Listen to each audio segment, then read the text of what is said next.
When I mention the word government, what comes into your mind?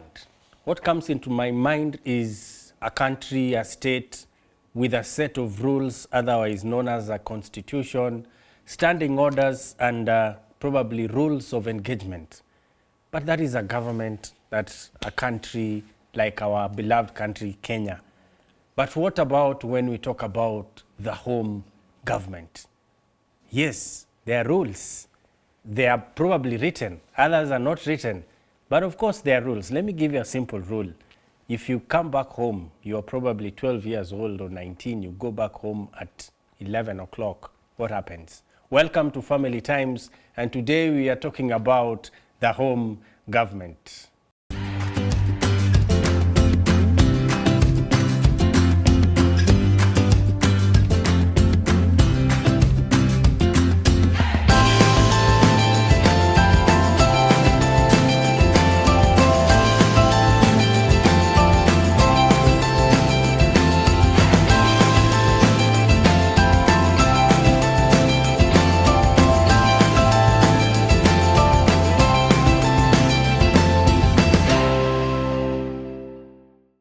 Yes, we have two separate governments here to help us understand this word, the home government.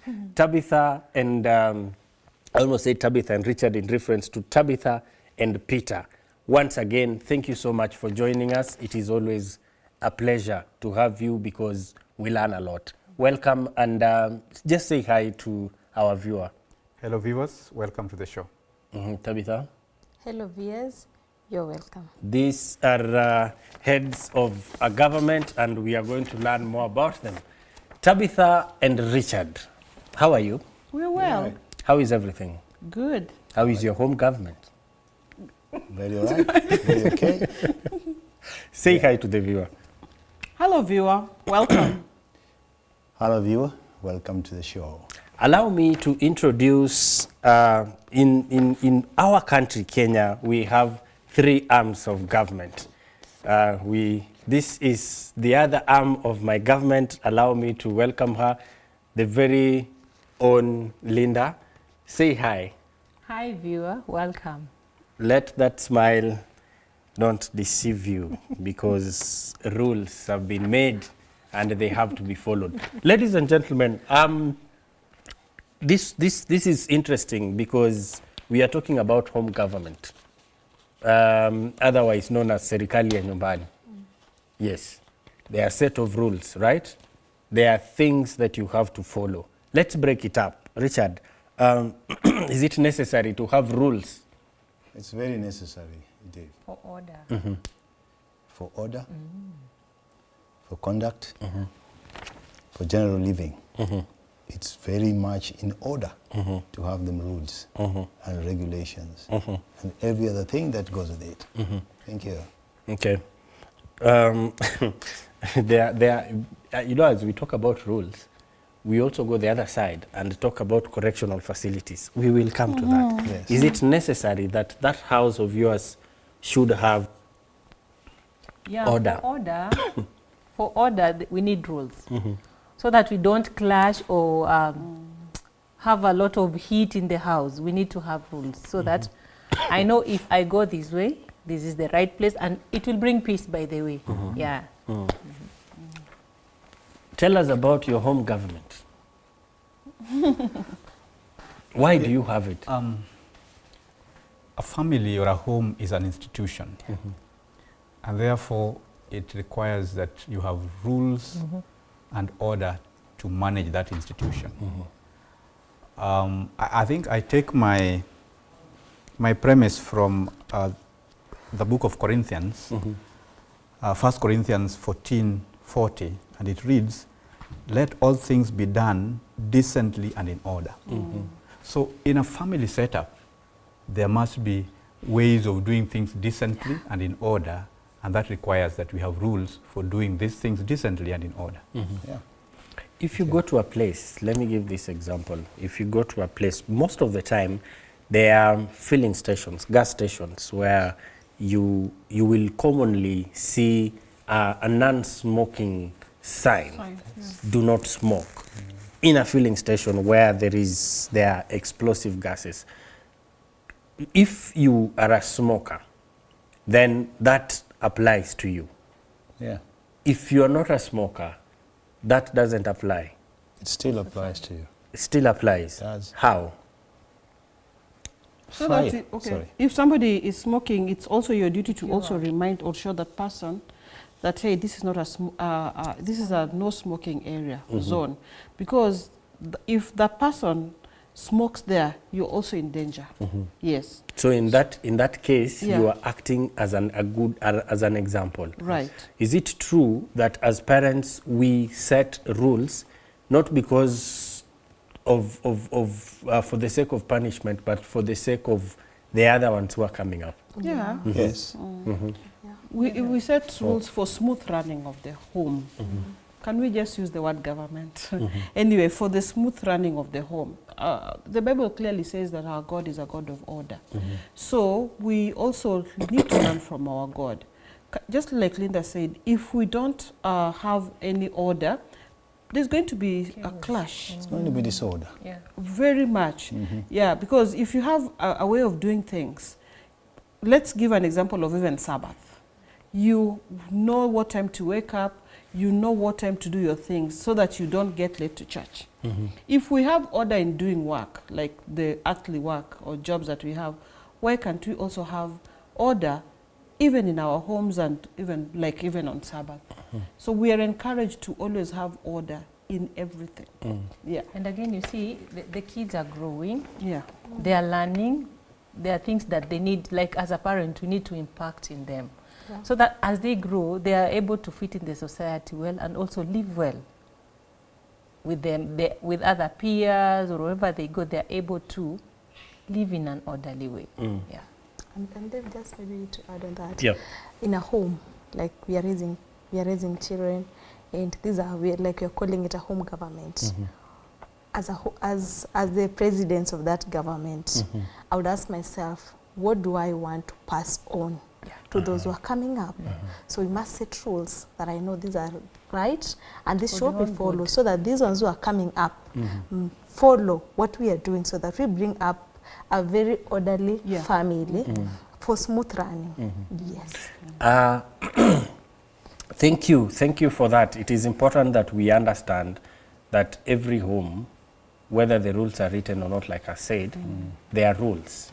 And rules are not there to put down someone. Sometimes people might think that way. It is supposed to be for justice and For mercy. guidance. For guidance. I want us to think back Yeah. when we were young, because this is the 21st century, and probably we also want to compare how rules are set and how rules are implemented, for lack of a better word. Richard, how was it during your time when you were a young boy? There were rules, there was order, and this was instilled in us. No one would call you and draw you and tell you, put you aside and tell you that don't do this or do that. No. By example, you see it. Because whoever is ahead of you who came across the same law has got faced consequences for breaking those laws. So you sit down and observe. You have to wash your hands. Don't touch the floor when you're eating. Yes, keep your shoes away. Sit in a certain manner when you're eating. Otherwise, your food is going to be spilled, and you'll have consequences of that. So there were rules and which you were never told. You don't learn them. You don't sit in a classroom to learn. By looking and observing, you learn them silently, because the consequences then were very bad. I just bad. wanted to add that even when guests were in the house, you're not even supposed to be around there. That is during my time. You are too You're not dusty. even supposed to sit on the couch. You are not, like, that was crazy. But hey, we are here. We are here today because of that. And do I regret? I don't. I really also don't. Plates that was supposed to be meant for the guests. Yes. Their cups, their plates, and sometimes Even the seats. the seats and Don't sit on the any. tambas that are Yeah. spread during Yeah. some occasions. Dave, I've just realized that these people are speaking from an angle whereby they were brought up in a modern setting. No. But me and Peter, I Yeah. think our story can be different. Being Go that on, go on. Tell us your we story. all, you see, as when we are growing up, we will be told to go and take care of the sheep. Oh, And okay. And we would go, and you know, maybe it's this season whereby It's this raining. plantation. Yeah. And you should take care of these animals Yeah. that they don't eat. They don't go to anyone's farm. Anybody's farm. 1, 2, it's you to keep time with the sun. Yeah. And know it's lunchtime, don't have run home, Yes. go and eat. Because if you miss that meal, you won't get it. Come back, take these animals to the river, run back with the water. Make sure you are carrying water and have these animals. Make sure they don't go into someone's farm. And would like make sure that we do that so that we don't brush shoulders with our parents. Wow. And it's what has made us who we are Yeah. today. Because right now, I don't think there's any tough rule that can survive. I like the Do way you you think- put it. Yeah. That Yes. the two of you grew in Same. she has mentioned it like they grew together. Not really. No, this, No, I understand, but Yeah, because yeah, that yeah, is yeah. something that they have talked about. Yeah. Peter, you seem to be quiet. Are you thinking about those rules that you went through? and- Did you have shoes fair. for school and shoes for church? Eh. Which one? Those were rare. Those were quite rare. I mean, a shoe is a shoe. It's for the feet. So wherever you're going with it is that is the purpose for that day. So, but those were because of poverty in those days. yeah. But I think every generation has rules that are convenient and Yeah. applicable in that generation. Yes. And every home, as it were, has its own rules. Yeah. But the bottom line is that rules follow a particular cultural perspective. Right. It could Very be true. cultural, it could be religious. You realize that families were guiding their children with rules that are drawn either from the Bible or from the cultures that they practice. Yeah. So rules as it is a reflection of our society. So our home government needs to be run in such a way that it fits Within the members of that home. Yeah. And if it fits the members of that home, it is also applicable in your culture, in your neighborhood, in your society. Yes. So these rules were important for us to be in harmony within the home, as well as in harmony with the community and the society. And that meant that we are able to transfer them to our next generation, and we are able to have peace and better coexistence at the household level and at even the extended family level. So there were a number of rules. Some of them looked like they were too tough. Right. Sometimes they didn't really make much sense. But when you grew up, you realize, oh, really, this is why this rule existed. For instance, if you are told that you should not come back home late, you should not play when you're going to the posho mill, you know the consequences of not doing that, because one time I played, and I left my maize somewhere. You did. And somebody came and scooped it. And we didn't get, and the following day my mother had to take me back to that to show her that lady. And she was a tough lady, but she made me tough anyway. You appreciate where you are. Yes. I don't know. There was this time that we would play in church. You know, children would sit somewhere, and your parent would make sure that your parent, contact. in this context, my mother would sit where we would. No, you were told to sit where I'm able to see you. Let me not look for you. I I make sure you are aligned with my eyes. So she would make an eye contact. and you just stand You there. will definitely know that You're in I've stepped on trouble. live Yeah. wire. What is she's communicating? Yes.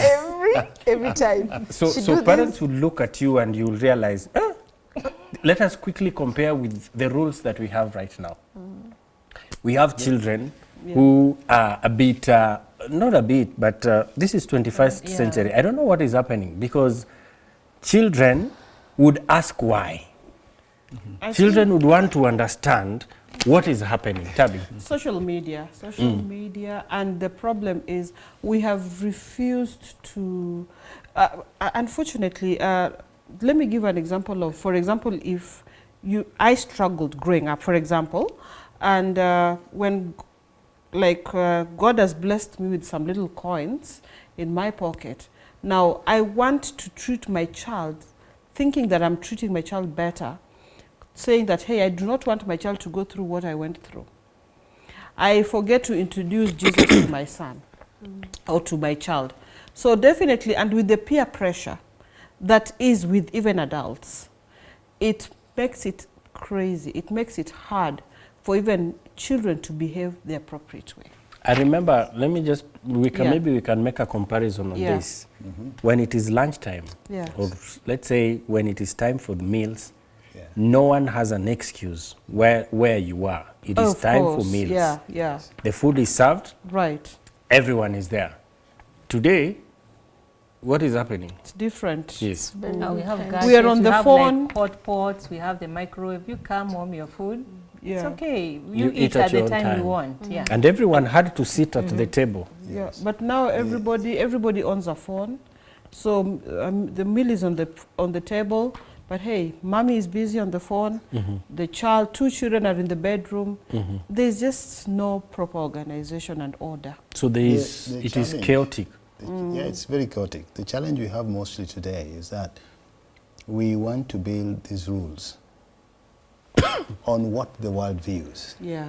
And our children cannot understand that we can have specific rules within our homes.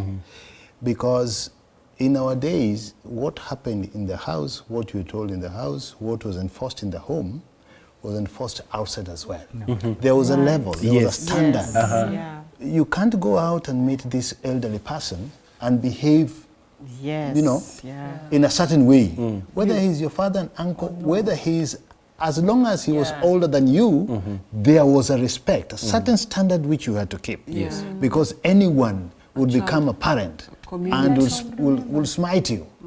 But today, even your own brother, even your own sibling, even your own father or mother may not have anything to tell you. After all, it's lunchtime, everybody should be home.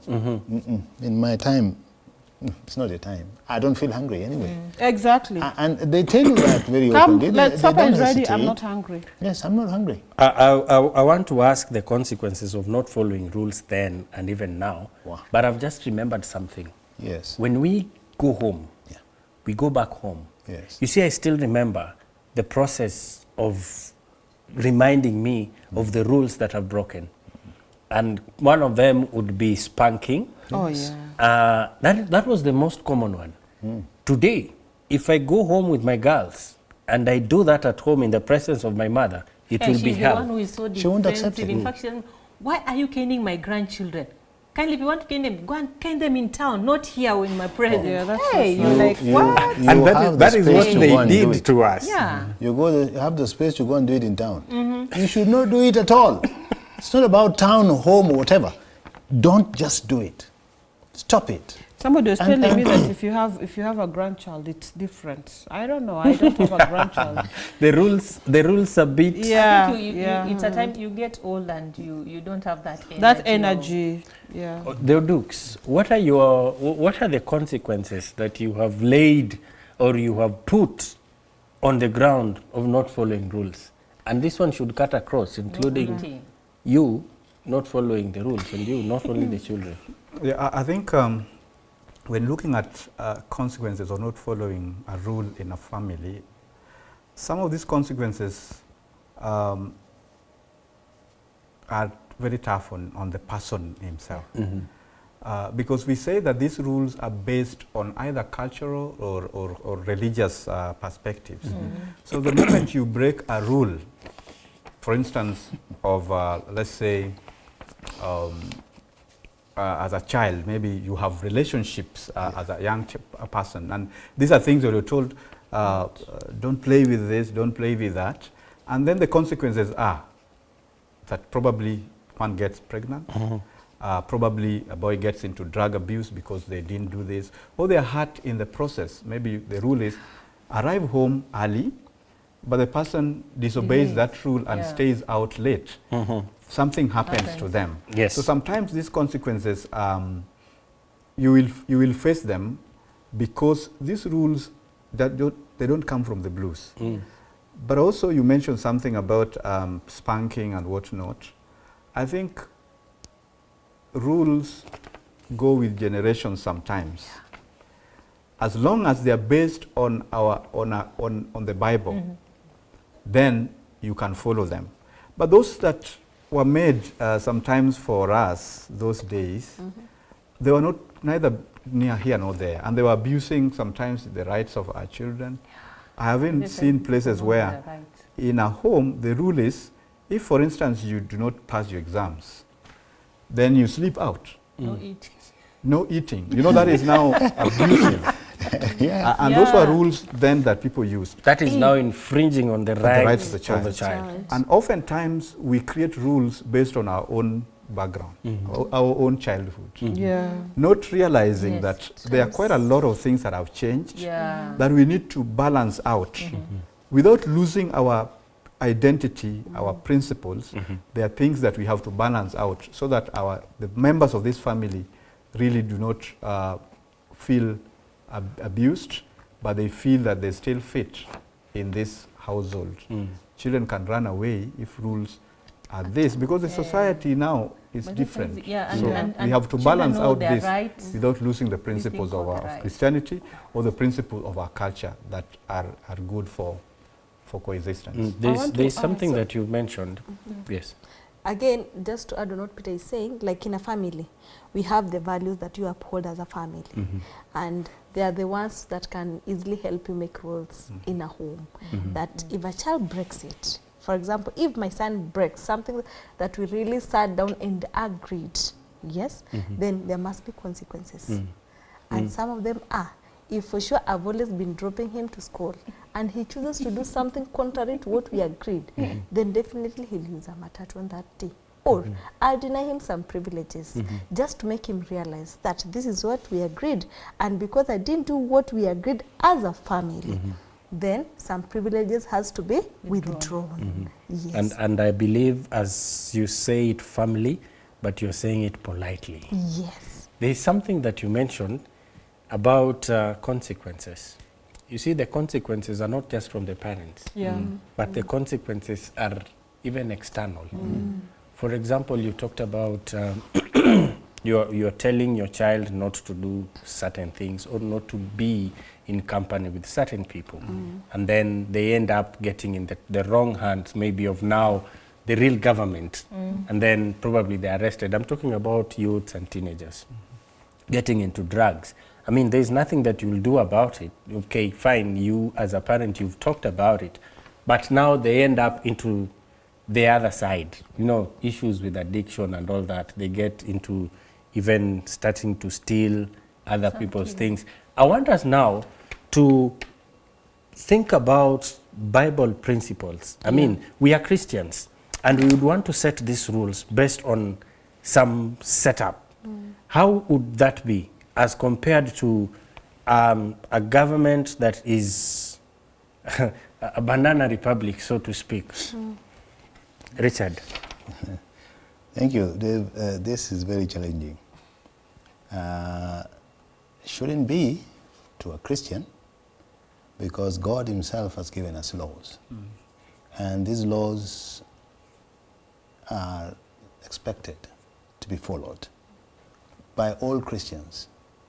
And you know, it goes beyond Christianity, because even governments, you know, worldly governments, which has a president, a deputy president, and all these kind of things, base their laws from God's 10 Commandments. Very true. You know, so when we want to put out some rules, we want to put out some laws which govern the home, where we can take pride and we can stand up and say we are the government of the home, we are setting the agenda of the home.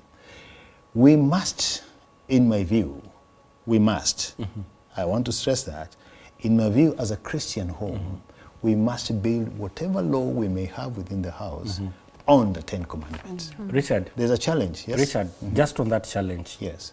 We are coming back. Okay. We want to take a short break. but we are coming back on the challenges. Yes.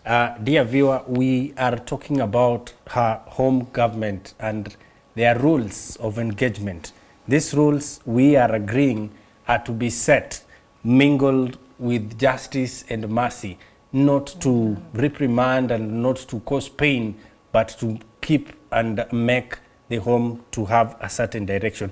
Did you know that even the children of Israel, as they were leaving Egypt, and I want to believe even before, God had given them a set of rules, leave alone the 10 commandments, even how they would relate to one another.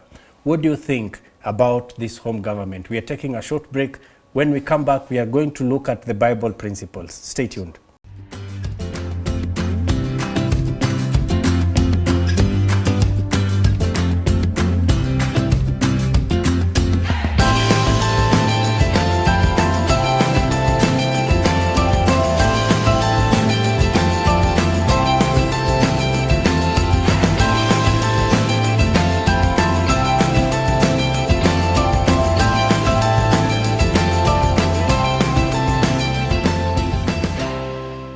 For God so loved the world.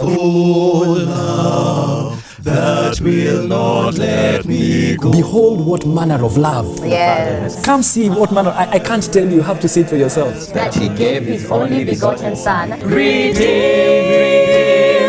think it's important for us to forgive, even if they do not confess. But for me as a Christian, I need to confess. That whosoever believes in him. I have believed. God's intention for us is higher, way beyond what we can ever imagine. Should not perish. Follow the Lamb whithersoever he goeth. If he says stop lying, stop lying. If he said keep my commandments, we keep them. But have everlasting life.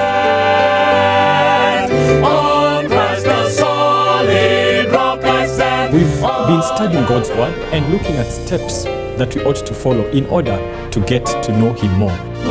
Let all things now living sing a song of thanksgiving. Let all things that have breath praise the Lord, for his worthy. Come everyone and join in breath of praise. This brand new season is coming soon on Hope Channel Kenya.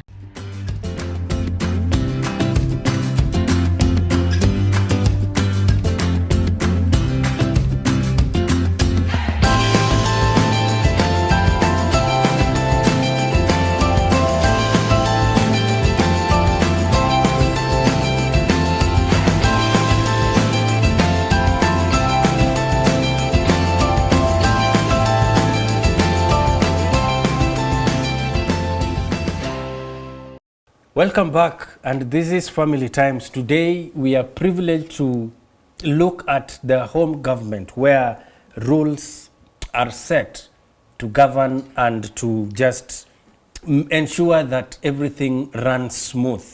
We have compared the old times and now we realize that there is so much to look at. These beautiful people have also given some of these examples. Tabitha is acknowledging that her role was to take care of the sheep, to ensure that they don't go into other people's farms. But she has acknowledged that that has helped her a lot. So rules are not there to crucify, but kill. rules are to kill. They're not there to kill. But They're to rules protect. are there to protect, they are there to guide us, and most importantly, they are there to teach us ways. Before we went for a break, Richard was breaking something and he was talking about the challenges. My brother. Thank you, Dave. I mentioned that there are challenges to most of us because most of the time we come up with rules which have no basis. They are basically rules which elevate ourselves, those who are the lawgivers. Remember the case of Hammurabi? You are in a place where you are a parent and you want to set up rules, some of which are very difficult to follow. They have no basis. Rules to a Christian family must be attached and based on the 10 Commandments. Because those are the general ones. Rules of worship, rules of any kind of conduct must be rules that we who bring the laws can keep, first of all. Because our God keeps his commandments. He doesn't go against that anywhere. That's why he's God. In other words, it defines the character of whoever is bringing it here. As a parent, as one who comes up with these laws, mother or father, whichever we are, or both of us, can we live to the same rules that we want to subject our children to? Yeah. Are they all right for us? Are they okay for the children? Can we live with them? Are we able to keep them all through so that the rules and the laws stand firm?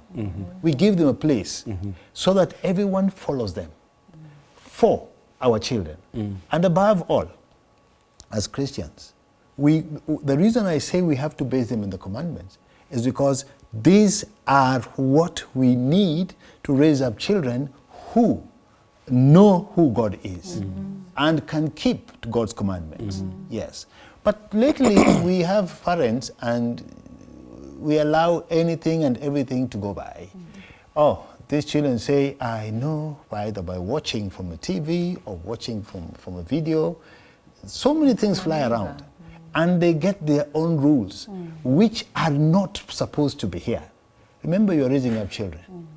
And these children must have a way to live in the community, right from home and outside the home. And if they don't go by that, definitely they're going to get into conflicts with people outside this home, with you as the parent, with the brothers and sisters in the home. And so the challenge is this: where do we get the rules which we want to implement in our families? Exactly. And As you to also involve the children, maybe when we are making such kind of rules. Are you asking or you're saying? I'm asking. We do. Yeah. Do we need to involve the children Yes, when that's making what these I'm rules? asking. We And definitely how do. important is that? Peter? Yeah, it's important because for rules to be followed, everyone has to know the basis for that rule. So if you make a rule where you have not even explained the basis or the background of that particular rule, because like Richard is mentioning, that as a Christian, our rules are based on the scripture. Yes. And because the child may not even understand the scripture you're talking about, you need to agree and break down the basis or the background of that particular rule. So it is important for every person who is going to use the rule to be available when that rule is being made, so that it's easier for them to. It's just like when you're making a constitution. That's why they say public participation. So if you come up with a rule that did not involve everyone, there is a high chance of it not being followed, because there will be rebellion, there will be misunderstanding, and at the end of the day, that rule will not be followed. So I think it's important to have everyone included in the decision for a particular rule. If we say, for instance, don't come home late, by 6 you should be here, you need to explain, especially for a child, you need to explain why is it not right to come home late. There are consequences which we mentioned.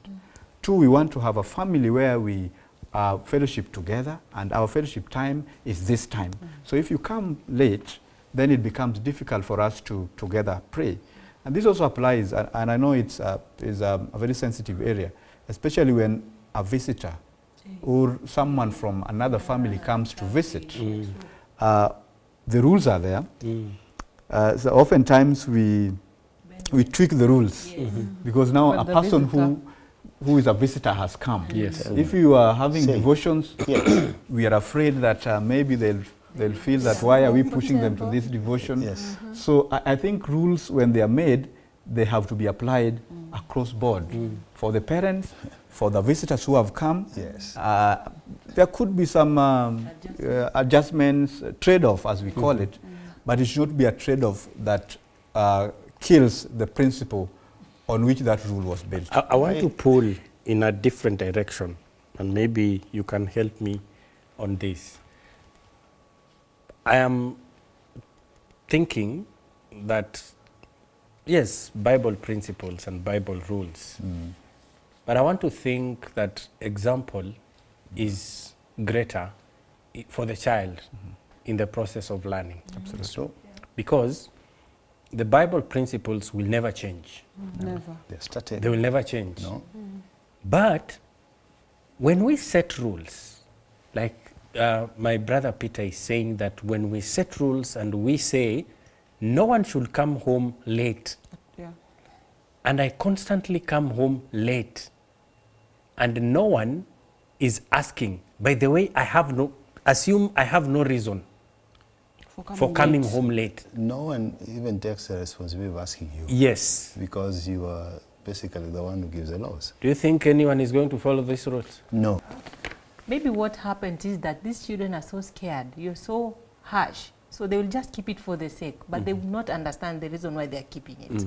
Yeah. And then another reason, apart from that, this is a thing that is affecting most families. The phone. We want to say that, hey, when we're having dinner, all the phones should be off. But I am the one who's making the rule and I'm always on the phone. What message am I sending to my child? Yeah, so there's some things that are so tricky that we really have to ask God for guidance and be intentional and say, hey, I'm not going to touch my phone. I went to a home. It reminded me of one instance that happened in our home. We went home late, me and Oduk, and it was on a Sunday. Then our son asked us, I thought you people say that Sunday is family time. What happened? And every time we go home late, he will like ask us, I thought you people say that we should be home early. And I'll have to sit down and explain to him that, you know what, we went home and while driving, you see, we came late, but we are sorry next time. And next time when it happens, again he'll come and ask us, hey, mommy and daddy, what happened? Yeah, today again you came late. So it reminds me as the mother and to also remind the father that we need to go home early so that we can set this example that we set earlier for us as a family to keep it and to stick to it because it has more benefits to us as a family. There's a friend of mine who once told me of she went to a home visiting, and in that home there's a rule that when you come into the house, there's a basket by the door. You put your phone there and your phone is on silent mode. No picking calls. So she was there and she was so much disturbed because she wants to talk on phone and she's like, don't go to the basket. So there are some rules that, anyway, they help a lot, especially when people are on phone, we don't communicate a lot. A lot of things don't happen. So I think the lady of the house was only trying to make communication real in the house. I remember one time my youngest daughter observed me for some time, and then she gathered courage and asked, Dad, why do you normally spend so much time on your laptop? When you come back home, you're always on your laptop. Are you working? You know, that is how I just shut down that machine and now gave them my ears. Sometimes they may not even necessarily engage you. But the fact that you're there just watching them, probably they are watching something. Why don't you sit down with them and watch? Yeah, true. I think that we are challenged so much in the sense that many times we have rules for which we don't really apply any wisdom in them. We just bring them up to stop certain things. Knee-jerk reactions. Yes, they're just knee-jerk. We don't think about what if, you know, what if. And because we don't think that way, we are bound to come up with rules which may be infringing on other things which should be happening in a home. For example, it may be easy to say, don't receive a call when A, B, C, D is happening. And maybe that will be the best moment for you to receive that call when the other thing was happening, because you are going to save a life. But because you hesitated, because you never thought that there could be an emergency call that comes in for which I am the one who can give some help. Therefore, you go out and say, because I said we don't take the phones, we don't take calls, then we can't. I can't do that. And somebody's hurting. Yeah. Something is happening. Many times we just do that, specifically to stop people from doing that. How about if we thought about them initially? Very well, clearly. I don't really like the idea that every law, or rather every rule, must be discussed. You know, you end up creating rules with children, for example, who don't understand what you're saying, and when they come to where they're supposed to understand, they don't see any reason in it, and they can be challenging. But we ask God for this wisdom, so that whenever we are putting any rules, we put rules which can be understood, can be applied fairly, and can be acceptable in all situations. God grant us that wisdom, because without it, we are creating rules which cannot be kept, we are creating confusion, and we want to call law, it now belittles the laws that God has given us. Because then, if this lawgiver himself doesn't keep it, or this lawgiver keeps it to the extent that it now affects our living, it drives us into a place where we can sin, then is that law really okay? Is it fine? Is it acceptable? It is very challenging. And this is what I meant when I say this is a very challenging thing. We want to put laws, we don't have where to base them. Probably they come from the UN, probably they come from the government, which has done these laws politically. Are we being that political to do them in the house as well? So it's very challenging to me that way.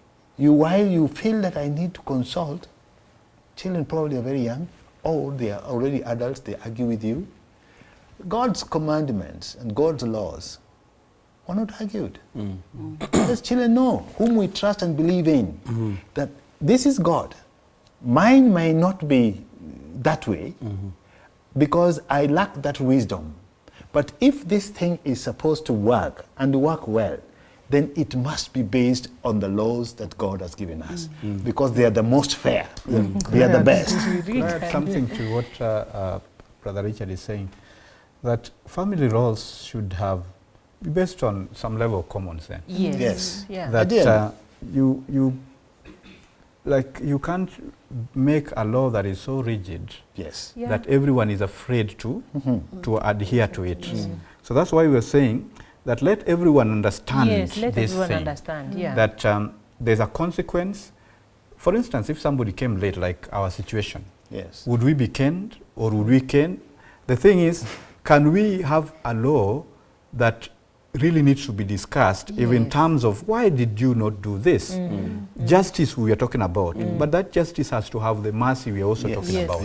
That you deserve this, but if there is a good reason for why you did not break this, you broke this rule. I have seen situations where a parent, because mtoto has broken a particular law, maybe they have spilled something on the floor, parents have beaten their children to death or maimed them, because the rule is the thing. The rule is the thing. You broke the rule. So if you broke the rule, because even God himself, if we break a rule and we have broken rules, he has given us a platform. And more than that, he's a very merciful God. Actually, that is what I want us to talk about as we get towards the end, because we know that there are 10 commandments, right? Yes. And we know when we break them, right? Yeah. We do. What happens? See, we ask for forgiveness from God. Does and God imagine he just forgives. Why are we not doing that? The same applying, why is that not applying? Yeah. Look at it. Ours is probably even, my child's mistake is lighter than my mistakes that I need to go back to God and ask for forgiveness. But look at it. All we need to do is just believe that we have been forgiven. I like your example. When Martin comes home late, he receives, he is punked. Who canes the father and the mother when they come home? That's what I wanted to ask. That's the thing. No one. Yeah. And so, and yet they feel so bad. Every law, exactly, every rule and law must be woven with mercy Yes. Yes. And another People, because we break the law every other day. We do. Yes.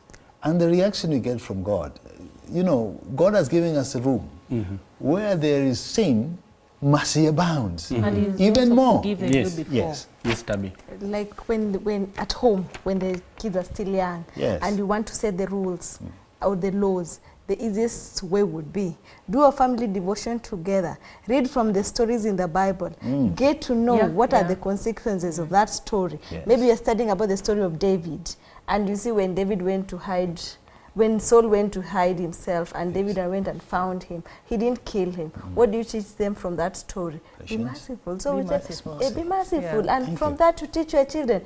Even in this home, we have to. And by treat doing each that, other with mercy. by doing that, we see we are at least building laws that are based from the Bible, and will also make us grow to closer to Christ, and will also help them to learn that these laws are created for our own good. Thank you. I think the best thing again to do is, for instance, I'll still give an example of coming late as parents. It is okay to still sit down with your children and say, hey, you know what? Mommy and daddy went to look for some money. And because of 1 or 2 or 3 reasons, we were not able to make it on communicate. time. It is okay. You know, most people think that if you reason with your child, you become a lesser person. Yeah. That's not true. That makes them even have more confidence in you. They are co-owners. That, of the yes, thing, yeah. that makes them believe in you. And they learn so much, so that even they will be more responsible. Yes, the joy of somebody who has seen an exercise of grace and mercy is very big. It makes the person feel big and would never likely do to go back to that sin. We understand that as parents and more so Christians, because this is what we were never given when we were young. Growing. For every law that we broke, for every commandment, for every rule that we broke, we were thoroughly beaten. Yes. Because there was no mercy. excuse, And even attached for to it. forgiveness. And name called. Probably they were referring to this verse. I think it's in the book of Revelation. To him that I love, I rebuke and chasten. Be zealous therefore and repent. Do you think they were using that phrase? No, but our parents, I doubt that. But yes, we faced the rules and the laws without mercy. You know, and we were chastised, and we were beaten, and there is an extent of where we can say, yes, they made us what we were. We kept the laws, we kept the rules, we tried our best to do that. We can probably attest to that today, that we are what we are today because our parents gave us rules, and we, many times I remember, I hear people saying that, well, you know how I grew up? Come on, this would not have happened in my place. In other words, it made me such a good person that how many times did we miss to be, how many times were we lucky not to be whipped because it was just not known? Not because we did it wrong. It was not reported. Yes, it was just not reported. Or you begged somebody not to report you. Please don't. Yes, it all, it still goes to the same. Laws without space for mercy are not good laws. As Christians, Thank you. I believe that we are setting these rules so that our children can be brought to God. Thank you. So that they can learn, even from the Bible, that there are rules, like the 10 Commandments. There are commandments, there are statutes that we are supposed to follow. How then do we now bring these children? Because no one is brought to God by force. As we come to almost the end, what lessons do you learn, and what advice would you give to our viewer as far as setting rules according to Bible principles is concerned? Let me start with my brother Peter. Yeah, I think oftentimes as parents of families, we depend on our own understanding in setting these rules and in enforcing them, without giving space for the Spirit to lead us. And that is why there's usually a lot of rebellion in children families, or members of the family, because we do it for our own gratification rather than for glory and honor to God. So as we set these rules, we should set these rules to lead these children or these family members to Christ, so that Christ can do his part. You know, it's Christ that will really draw that person to himself. Yes. We just use these rules to show you the path. In our work, they call it indicators. So it shows you this is where you are headed. Yes. Then at the end of the day, Christ will be the one who will now embrace you and show you this rule is really important for your life. And by the way, when rules, initially rules are conscious, but when they are practiced and they become part of us, they become subconscious. So you really don't feel it. Yes. You don't feel the pain of it. Becomes so easy. It becomes so easy. Very easy. And making it easy is because the Spirit indwells the person now. Yes. So you're not pushing or forcing the person, you're showing them the path to that direction, to Christ, and Christ will embrace them. Thank you. And they will be children Thank you. of God. Tabby, your final word to our viewer. Viewers, laws are important. They create a smooth running in a home. May God help you and give you wisdom to set the right rules that will draw you as a family to Christ. Amen. Tabby Richard. Dear viewer, it's never too late. You're probably saying, oh, I don't have any rules or laws in my home. It is never too late. The Bible is going to guide you. Be in mutual agreement with your spouse or your partner or whatever. And when you do the right thing, God is going to guide you. Thank you. Richard? Our viewer, what we have discussed today is big. And it's worth thinking about very deeply. When our homes, when children in our homes understand what the law is supposed to do and how it's supposed to be kept and the consequences of breaking and the result of asking for mercy, that would allow our children and our homes understand what the laws that God gave us, the commandments from God are. And it will make us understand more who God is so that we are able to worship the God whom we know. We say, this is our God. Please try it, give it to God, rest it on Him, and He will give you wisdom and understanding. Thank you. Thank you. Beautiful. Linda, your advice. Dear viewer, the rules are there to protect you. They are good. Only ask God to give you the wisdom on how to operate and deal with mercy at the end of the day. Yeah. Thank you. Oduk, I noticed that you had not given your parting shot. Maybe in the next 10 seconds. Dear viewers, the home is an institution because it brings different people who have different feelings. So having rules in there helps the order that Christ wants us to live in. But because this order is part of the mission that we have as a family, is a part of a mission, let God take charge. Thank you. Even as you make them and even as you follow them. Thank you. Thank you very much, dear viewer. There you have it. The home government. These rules are meant to straighten. These rules are meant to bring us to God, because God is the ultimate ruler and is the one who sets this. Thank you for your feedback. Keep them coming. I just want to remind you that even the vilest offender who truly believes that moment from Jesus, a pardon received. God bless you and see you next time.